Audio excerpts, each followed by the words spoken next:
I'm gonna tell you a story, and it's true. I always have to tell people that because inevitably someone will come up to me and they'll be like, "Is that true?" And I'll be like, "Yeah." And they'll be like, "Was it?" I don't know how to respond to that. Like, I guess I could say it louder, you know, like, "Yeah." And they'd be like, "It's probably true. Say it louder." And now the big comedian, Matt Pandapiglio. Hey, y'all ready to lip sync? I can't hear you. It's my lip sync joke. So if I have a sleepwalking disorder where they say I could actually kill people in my sleep, would that be justified as murder? Can I be actually prosecuted for that? No. I get good because I'm thinking about having a slumber party. Y'all want to come? Sure. Okay. This is what you got to consider. Yeah. The three of us are dicks. If you fall asleep and start sleepwalking, think about how you're going to wake up. Yeah, you're going to be covered with shaving cream. You have Sharpie penises all over your face. That is why I must destroy you first. Yeah. If you sleep next to me, you're going to get pissed on, dude. Don't worry. I have a peen That is why sometimes. you must be pissed on first. Yeah. You wake up with a rat trap on your dick. And all of it on YouTube. I'm bringing my camping gear. I'll be outside. I trust you guys. Now, you know I always get a hotel room on when we go out of town. Jesus Christ. Y'all Seriously, you would have totally gotten dead guyed by now. Go from Uncle Corey to Uncle Goddamn. God damn. God damn, what is on my head? What is this, balls on my head? No, literally, Leon's balls on my head. Make it away from me. But you know what? This is a movie that I've been dying to see because Leon, you know, we you and I, we're not the average brother. You know, you and I, we listen to that old NPR stuff. Oh man, This American Life, I think that's the greatest radio show / podcast ever invented. Do you really? Yeah. Because it is very good. Yeah. And since this is an NPR production, well, a production of This is American Life, you can't listen to NPR without them pimping this shit out every day. This movie right here. This is a movie that's it's funny, co-written by the This American Life guy, Ira Glass. Ira Glass, and it's one of the funny writers. because there is a geek audience for everything. That I didn't realize that we had such a geek audience for NPR until you're watching this movie and Ira Glass made a real brief cameo, and people behind us like, oh, yes, there is. I was like, Jesus Christ. I was like, how would you guys even know if it's radio based? I would not even know. Yeah, what the I guy would looks have like. not a clue. What I've seen it. I've seen what he looks like before. Oh, Yeah. So you guys are really fucking hardcore NPR lovers. Wow. Yeah. I've imagined him at night before going to bed. Yeah. So if I accidentally, in my sleep, killed Ira Glass, would I be prosecuted? I know who Yes, his Corey. co-host because I got his trading card and his action figure. Signed. Oh, Still in the box. And I got the variant action figure. But With his underwater scuba gear. But this guy, Mike Birbiglia, I mean, this guy, he's managed to turn around. I mean, talk about fucking making lemons into lemonade. This guy has one of the worst sleeping disorders that could be. I don't know what it's called. I forgot what it's called. What's it Oh, called? they had a name for it. Yeah, I can't. Fucked up. Yeah. It's oh REM. shit, you're Not fucked. able to sleep. It's REM Disorder. REM something. Damn. Co-host, you're right. This is some real Nightmare on Elm Street type shit. It's like, don't go to sleep. Well, it's funny because like you look at old episodes of Flintstones where you have Fred sleepwalking and raiding the refrigerator. You go like, yeah, that's funny, but nobody could do all that. But this proves that, like, no, you actually could do all Yeah, that. there are people who they don't just sleepwalk in that whole like just stand behind the bed and look down at you like in Paranormal Activity. No, they get up, they walk around the house, they might get in the car and take it for a drive. Or you end up sleepwalking on a brontosaurus and falling your ass off its head. Yeah, Freddy Krueger would be yelling, "Hey, wake up, man! Hey, get up! You about to fall! Hey, you got been going to traffic, man! Wake up!" I am trying to kill you. Could you come back over here? Yeah, get over! Oh, fuck it! All right.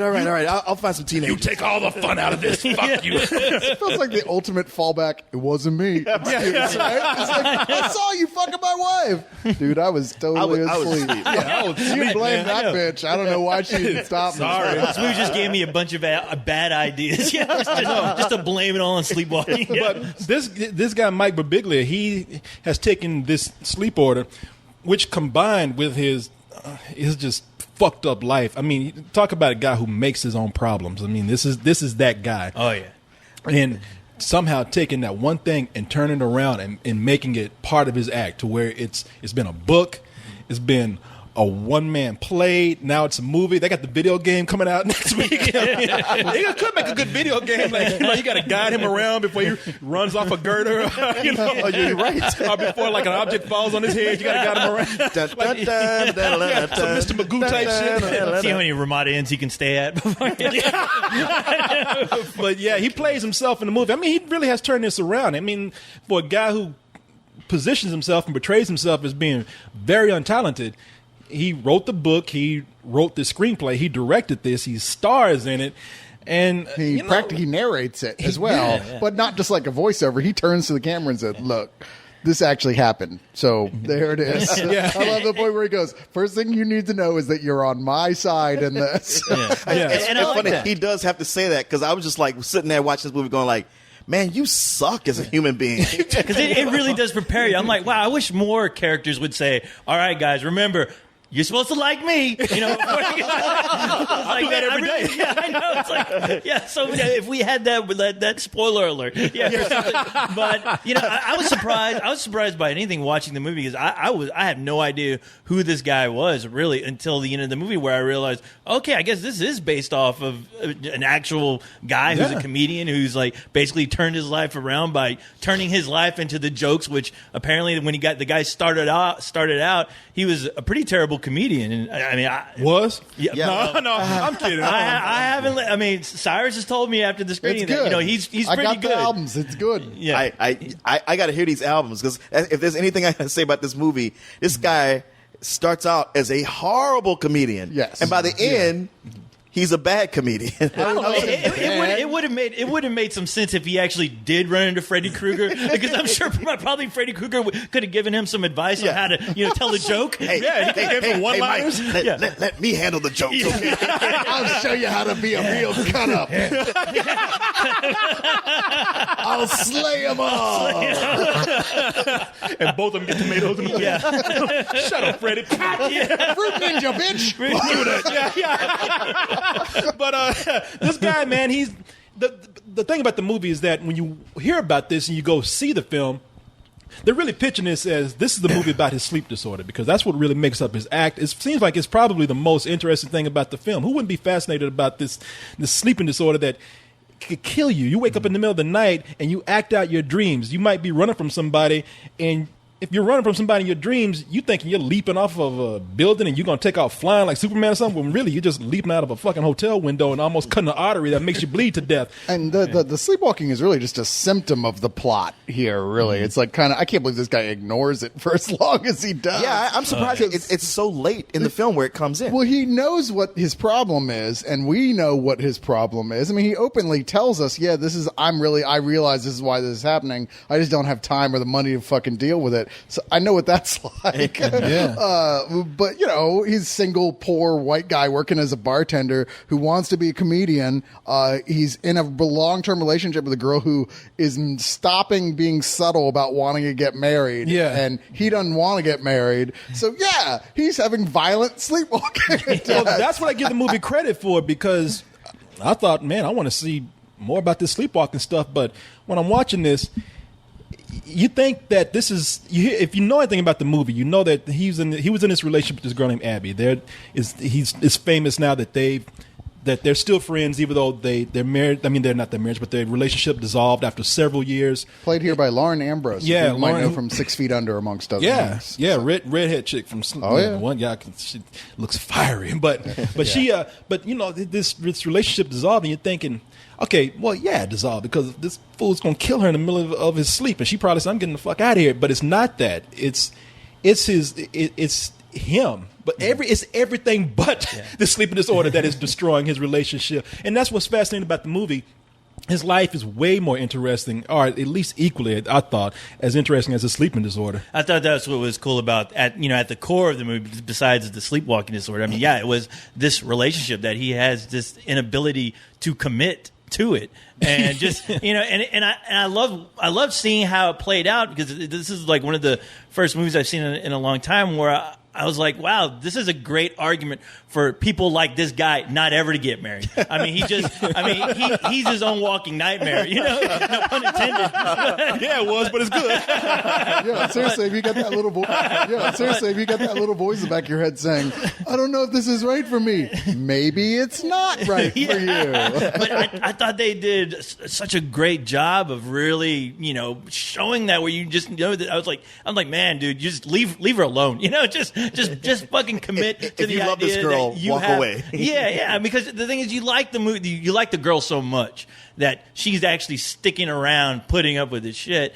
But you also understand the guy's point of view is like at least where he wants to be with his career. Where I'm glad they didn't really do so much to vilify who he was. I mean, it's kind of hard too since he's the one narrating it.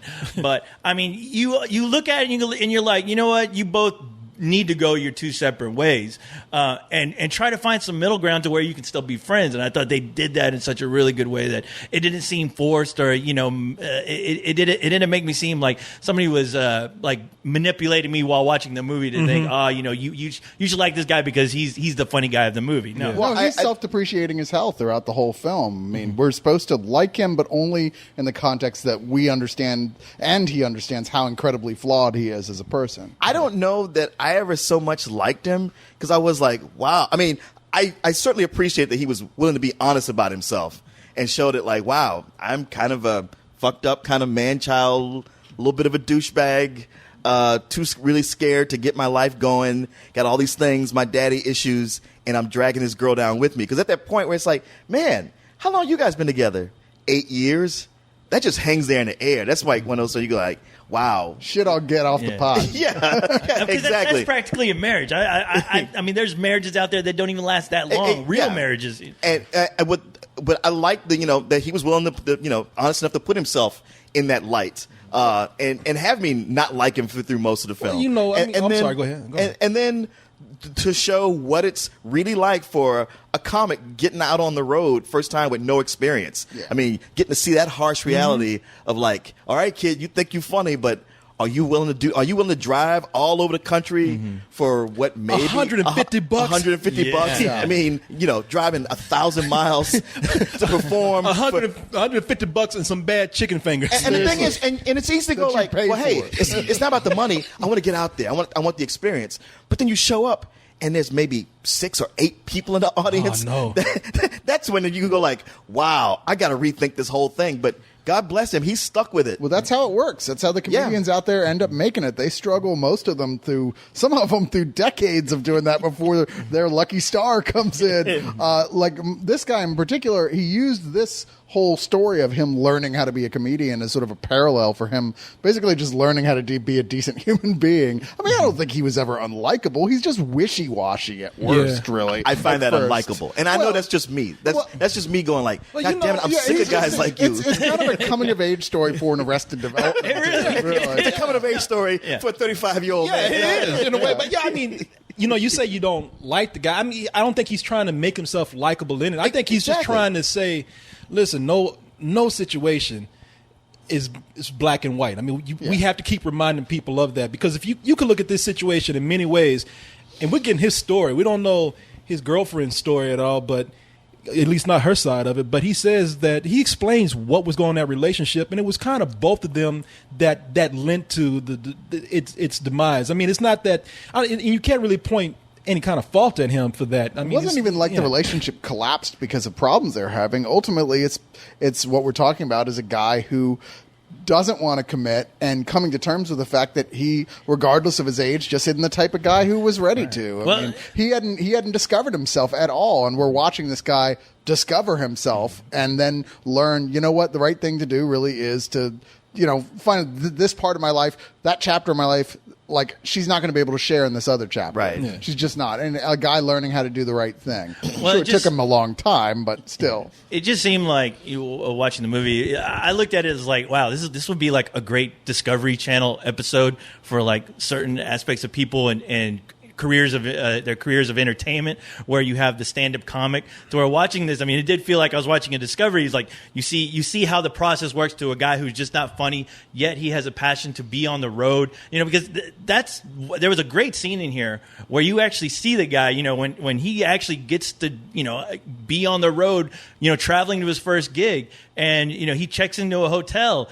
And all of a sudden, it's like this whole new world opened up to him, to where it was about as fascinating as like your first lay, where this guy was just happy to see a fucking room with walls, knowing that, wow, I'm here, I'm finally doing it. This is it. This is my passion. See, and he was treating this room and this whole situation like he was banging a new chick or something. It's almost like when you first leave the house and you're on your own and you don't have to, you don't have your mom coming in and fucking with you all the time and stuff. But see, that's doesn't matter. You're just there. You're free. And this guy's story is really him just going, wow, all I had to do was just go do it. Yeah. Because literally he's been sitting back talking about being a comedian forever, but it just took him going, okay, well, I guess you actually have to go and get really shitty gigs. But the fact that he discovered the fact that he discovered his real passion. And that's why I think that I kind of understand that relationship and why it went awry, because it's at a point where he probably didn't want to do anything because he knew he even though the guy we say is wishy-washy, you can still see within him that there's a small part of him that believes in himself.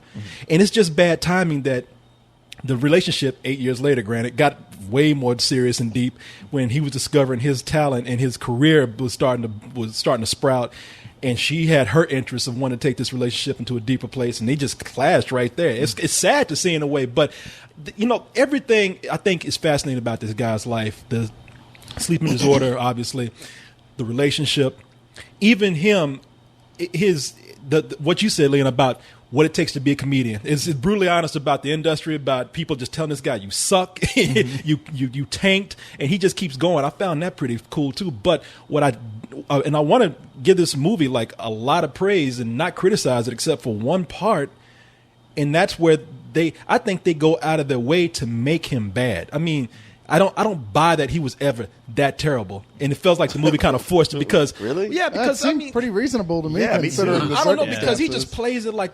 Well, Is this really you saying this? Yeah. This guy reminded me of a retarded Mark Ruffalo whenever he got on stage. Yeah, he. I mean, there was times the way he talked and the way his thought processes work. I had to lean over to you. I was like, is this guy retarded? Because it seems like there's just a little bit of retardation going on here. Maybe not official like Down syndrome or anything, but there's something just arrested in his thinking. Well, I was just like, just tell a fucking joke, anything. Quit getting on stage and just mumbling. But I can believe he was that bad. I mean, Corey, you're coming from a point of like, you enjoy a little bit of Schadenfreude, but there's some of it where you can't take it. And to watch a man die on stage, I sit next to Corey, and he was not watching. It was almost like as if like animals were being slaughtered. He's just like, I can't watch. I'm like, put your hand down and watch this. Man, I don't know what guy it on is. stage is telling the worst jokes. Nobody clapping. I know you would have swore I was watching a Saw movie or something. I was cringing. I was like, I can't watch this. And that was cool. I mean, watching that whole aspect of a comedian failing. That's the movie I'm always wanting to see. Yeah. I really don't care about the success stories. I see them on TV. I see those guys make tons of money. But I'm always wondering, like, when we went to that Comedy Store, like, wow, what is that guy who just fucking bombed? He bombed so hard that Corey had to run the fuck out of the room. Like, I did. What That's is it? right. Yeah. It's like, I can't take it, man. I'm thinking about that guy, and I'm like, wow. What is that guy's life going to be like right after this show? Like, is he going to go on to another gig and get this kind of like non-reaction from people, just like he's just there to fill a time slot and that's it? I'm always fascinated by the mentality of somebody who wants to do something that they fail at consistently, yet they still have that passion, like they have to be up on that stage and just do it. You know? The thing is, though, so much about this movie is honest. There's so much honesty in here. In the part where he actually starts to succeed seems really false to me. I mean, they just hit these usual beats of an underdog's rise to glory or stardom, where I felt like, okay, now that's where the movie feels kind of cliche. Maybe because we've seen it. We see it too much. Well, I tell you why. Because there's the scenes where he's bombing and then he tells a joke, but he tells a joke off stage. He's talking to a guy just sitting there, just frustrated. He's talking to a fellow comedian who told him, "Hey man, look, I see the potential in you. You're bad, but keep it up. Well, that's just some comedian. That's Mark Maron. During that time, the guy he says, "Hey, are you married?" He makes a joke about his girlfriend and pertaining to marriage, and the guy's like, "Well, why don't you tell that on stage?" And he goes on stage and he's bombing, and he decides to go ahead and just, all right, I got nothing else to lose. And he tells this joke, and right when he tells that joke, the crowd goes from whatever to. And I was like, nah, man. Hey, man, I don't know if it happens like you that. You say that, but I've seen that happen. Matter of fact, I would cite the first time Bugs Bunny said, "What's up, Doc?" on stage. The crowd went wild.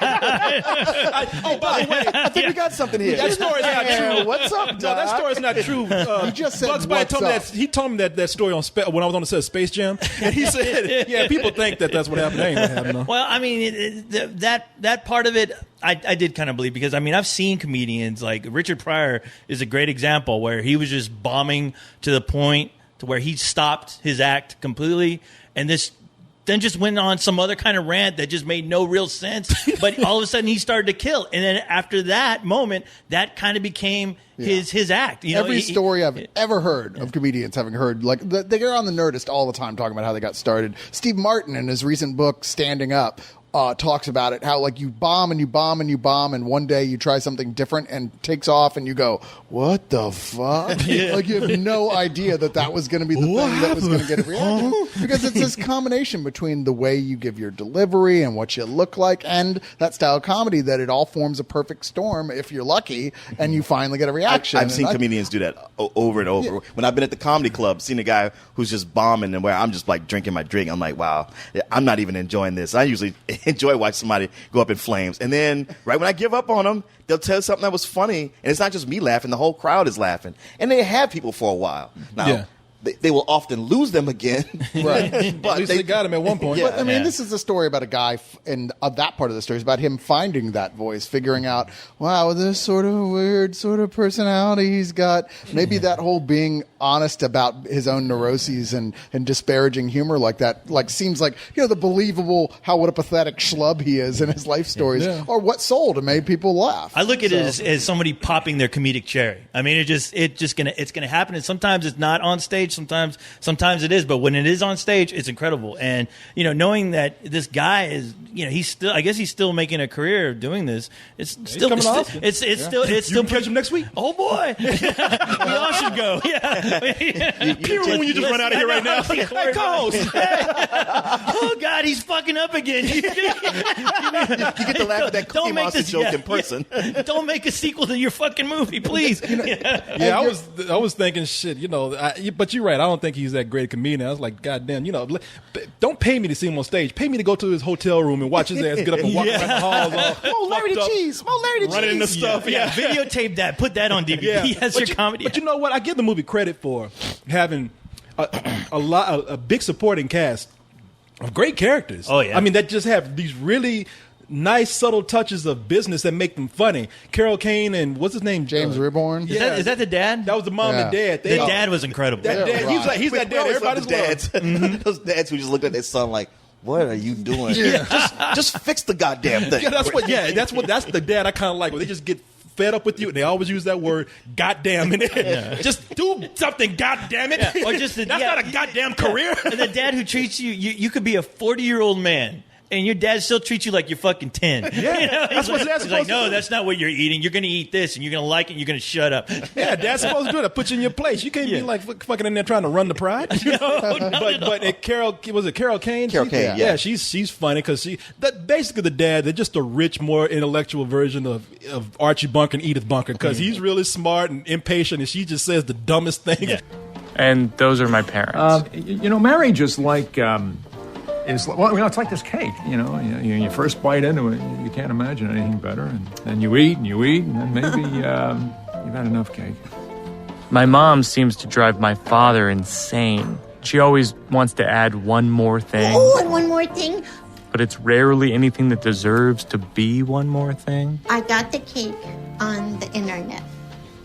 I won't say what they say, but she always has these little epithets and like. She's almost like a character on Taxi, all grown up. Really. She really is. Yeah, she is. But those sequences were the stuff that really kind of rang familiar to me as well. Not like their personalities, but that whole like showing up home with your girlfriend. People are like, so you guys set a date? What are you talking about? Oh yeah, the family reunion with uncles like, hey, this one is our keeper. You're gonna make This us is some. gonna be you one day, kid. You're gonna make us Because some it's funny. babies. When all that was going on, I was like, man, family, why don't they just lay off? Until he's like, how long you guys been going out? 8 years. It was like, well, shit. Well, yeah, admittedly, at that point, it's like, what you gonna do? You know, it's entirely possible that you got one of those girls who's like, yeah, I don't want to get married either. I'm just, you know, someday I'm going to Europe, but until then, let's keep fucking. Yeah, but at that moment where she goes, well, I don't know, maybe. It's like, all right, dude. Yeah, it's a done then. It's curtains. I just love the moment where the family pictures start to take place, and you really start to learn like where you're gonna be at in the future of this family. I was like, my ass. I was like, oh, you fucked up. Who was the woman that played the agent? There's a funny scene in here where a fellow I don't know. There's Yeah, I don't know. there's a fellow comedian who has an agent that what's his name? Goddamn, Mike. But yeah, Or here he's yeah. Matt Pandamiglio. Which I'm sure he did that because people probably fucked up his name Yeah, most Right. of his No, career. but Exactly. he ends up with an agent who. This woman is funny. She just looks like a piece of background at one time, and then later in the movie, she ends up being like in very small bits of the film, just really funny. I mean, She's a cartoon character. She is. She looks like that character from The Dark Crystal that Esmeralda looks Yeah, she does. Crazy hair. Oh, she Yeah. does, man. And she Listen, does things. I can book your college. Yes. It's 700 miles away. You don't really want this, do Oh you? yeah, she looked like she You'll just be came great for it. straight No, up actually, off you vaudeville, suck, you but- know? Yeah. yeah, and she does little small bits of business like she can't eat popcorn out rolling up a magazine and eating it out of a cone. You know, old school. Yeah, old school. Yeah. Old school. But yeah. you know, it was what's his girlfriend's? Now the girlfriend's name is Abby in the movie, but what's the actress? Lauren name? Ambrose. She is really good. I mean, she's if anything, she is the emotional centerpiece of the film, and she's the kind of thing that just focuses in and brings it all together, and that's what really gets you sympathy in the movie. Oh, yeah. and that's what actually makes this movie emotionally bearable. I heard about when this movie was being made. Of course, they were talking about on NPR Yeah, of course. every day. But there was one point where they said they didn't. A lot of people weren't liking the film. A lot of people came out because they disliked him so much. Oh, yeah. And people didn't like it until he actually did some sort of really tender gesture to her. And I mean, you know, like little small bits like that made him likable. And so, yeah, I got to give her credit because she That's really a- anchored the movie down. That's a testament to her acting. I mean, you can't help but sympathize with her so much, especially at the moments where she is really being supportive. You know, Yeah. even to try and get the guy a gig, where he's having all this self doubt about her. Like, wow, I don't know what to do. My place with her, I'm not feeling it. Yet she is like really fighting, to really support this guy and to be with him. And you can't help but like start to really like go, man, this guy is really a fucking dick. I would kill to have a also woman like the that. fact that she's pretty much out of his league normally. Well, that much is really true. I mean, it's one of those things like comedians always cast some girl that's way too hot for them to play their love interest in movies. Oh, and, yeah. and I mean, that just added to the whole thing. It was almost like on top of like what a sweetheart she was, and they'd been stringing along for 8 years. You're like, dude, look in the mirror. Look at you. Look at her.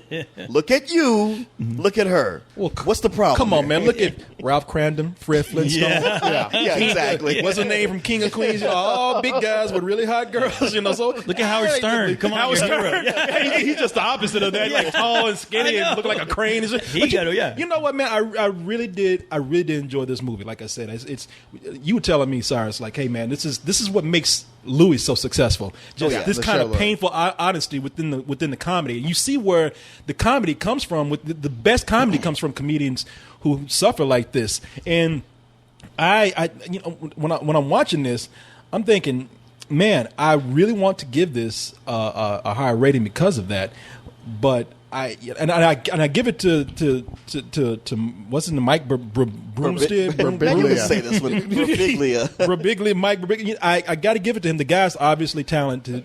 He's made the most out of this, and he's made something good out of it. I mean, the guy's done with just this one part of his life. He's made a movie, a book, and a play, and I think he's definitely talented. Like I said, I just think that there are certain parts of the movie where it contrasts with that honesty. So I'm getting this a very high matinee. So you said people were coming out not liking it, or not there liking was a him. test screening where Right. people he made them dislike the movie. Yeah. It's what if I recall hearing correctly. Okay. Now, while I don't feel to that extreme, I certainly felt that through the first half of it. It wasn't until his sleep disorder kicked in to where I was like, all right, he's actually winning my sympathies on a different level to where I want to forgive the other stuff I'm seeing. I was like, man, I appreciate this guy, honestly, but I am not liking this dude. And even by the end, I was like, wow, he started out so bad, I don't even know why people didn't just tackle him and go like, no, you don't get to have a mic ever again. Where by the end, I was like, well, I still don't think he's that great of a comedian, but he does seem to be a good storyteller. But there's so many great things about the movie that make it enjoyable, and despite everything I just said, that I'm kind of right there with you, where I give it a really high matinee. I'm almost at a low full price, because I did eventually come to enjoy it quite a bit. It's just funny, the whole thing of like not bringing his girlfriend along on these road trips. It's like, oh, you want to do this on your own without her. You know, get some space. He but did it's more offer like, once. Huh? He did offer one time. Yeah, but you know, like, I mean, nobody wants to see a loved one die, And that's not a night fun after night. experience anyway. It's not. Being on the road as a comedian, Yeah. nobody wants to come See your along. boyfriend tank every night. yeah, maybe one thing to go like, well, The I hope he's shame. doing well, but like, I mean, some girls will see you fail that bad and just go like, I can't do this anymore. I can't even be seen with you. They might not even like consciously process it. There's just that point that subconsciously goes like, wow, I got to get out of this. What was I doing with you? Yeah, what was I doing? Fucking loser. You ain't taking me down with you. But yeah, I give it a very high matinee. You know, it's funny. I actually didn't really have much moments of doubt about this, and I liked him all the way through because right from the get-go, he's establishing that he's a guy who knows he has problems and needs to change. He just doesn't know how to do it. And that's a entirely Sure. human experience. I never thought there was a point that he was in any way malicious. In fact, through the whole thing, he is trying his best to be the nicest guy he can. He just doesn't know the right thing to do. He doesn't know himself. And first you do, as many people have pointed out before, have to know yourself. But I think there's like all these nice moments of wisdom along the way that remind me of something like 500 Days of Summer, you know, that sort of romantic comedy with that drama comedy mix. There's a line right from the beginning that charmed me where he says, you know, we all believe that there's some secret skill hidden deep inside of us that, you know, is really cool and unique, and that we're going to discover what it is, and that you eventually meet someone else who has their own secret skill, who can see that you have a secret skill that's awesome. And that noticing of each other's secret skill is called love. And I was like, well, that's an interesting way of looking at it. And spoken just like a guy who thinks he's going to be a big star someday. I hope that happens to you someday, Cyrus. I hope you can say that. But no, I really was totally charmed by this. I actually thought he was funny as a comedian once he made it too. He wasn't like, oh my God, funny, but he was like, you know, he looked like he was kind of going down a Bill Cosby-esque style of humor, which is fine. I liked pretty much everything about this movie. I got to give it a full price. I was thoroughly charmed by it, and I think that it's going to end up having legs well past the smaller limited release crowd. Like at least in the long run. Anyway. NPR has anything to say about it. They shove that shit down my throat every day. I'll pour some cereal and that fucking movie comes out the box. NPR Death Star going to move in on us. You will like this movie. Well, I mean, I always love movies like this, especially when I find out they're actually based on an actual person who actually like went through the whole comedy circuit in the worst possible way ever. And you know, and the thing about it is very honest, to where it didn't play down to. There's never a moment where I felt like, okay, I could see where some of this they took their artistic license to play it up more than it really wasn't live in the guy's life. But you know, watching it, I felt, wow, these situations seem very realistic. The actors really sell it, especially the dad and the mom, their relationship with their son, and this guy's just relationship with this woman who, you know, he just can't commit to because he does have another passion. He has something else that he's looking for that he hasn't found, and it's not going to be in this woman. And I thought that it's the first portrayal where in a movie where it felt honest and real, and I really dug that. I will admit, though, that the first half hour of the movie, I was wondering, okay, what the hell is this about already? You know, I was really sitting there like, all right, this guy seems like just a douche. What the fuck is going on? Yeah, what the fuck is going on? Why am I here? Why am I here? Is this the beginning of the guy's fucking joke? I don't understand. Is this going to have a punchline? But you know what? It did. And I have to admit, I love stories like this, and I'm going to give it a full price because, yeah, it's one of those one of those interesting looks into the life of a comedian, especially one who's not huge or crazy successful. But it just seemed like a fun yet fucked up experience coming from a guy who sleepwalked who almost fucking killed himself. And if that ain't interesting enough, I don't know what is. Speaking of which, and talking about the honesty of this movie, I give it almost a half point for being the first movie I've seen that was honest about what happens when you jump through a window. God damn! Thank you so much. That's a great point. But there's another great point I almost forgot. I'm glad you said something about that. There's a scene in here. Now I know recently, what was it? The Matthew McConaughey movie, Killer Joe. There was a really fucked up scene in there involving food. Yeah. I have to admit, in this movie, there was another fucked up scene involving food that I almost fucking puked all over myself. In this movie? Watching, there's a pizza scene. There's a scene, pizza pillow. where I was like, you know what? That sounds like a great fucking idea, but when you actually see it, you're like, holy fuck! What the I never thought that was a good idea. Oh man, I wanted to puke.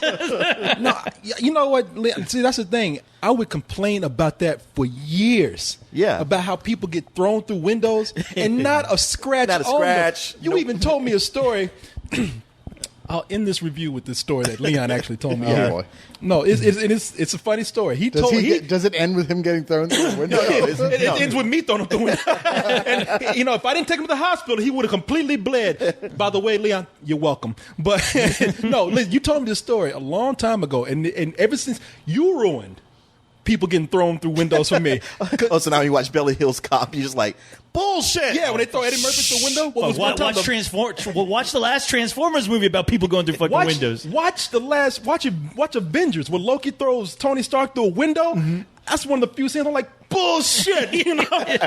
But there could be gods walking around and men in flying armor, but getting thrown through a window and not getting cut, that's bullshit. No, I'll call bullshit on that. Goddamn, you draw the line somewhere. But you told me a story a long time ago where a guy, he broke into a store and demanded from this woman all the jewelry. Yeah, it's a mall of jewelry stores. Okay. He picked one to rob. He goes in, hey, fill this bag with jewelry. And she's like, why? And the woman, she's like, what, why? And then he's like, just because I'm robbing you, fill the bag. Doesn't she ring the alarm though? Yeah, the alarm goes off because somebody else sees it.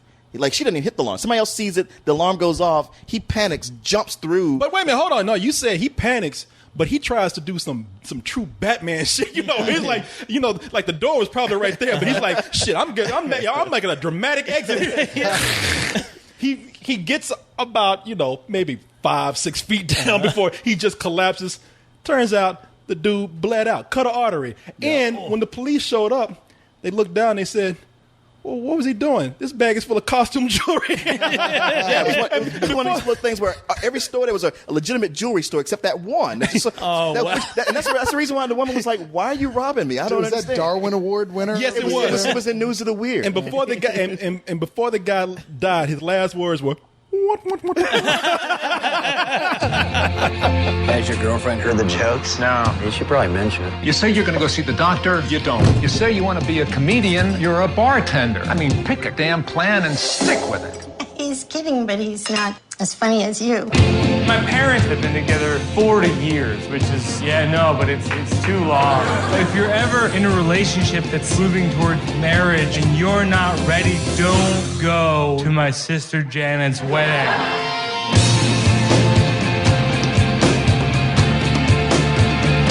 Nice shirt, loser.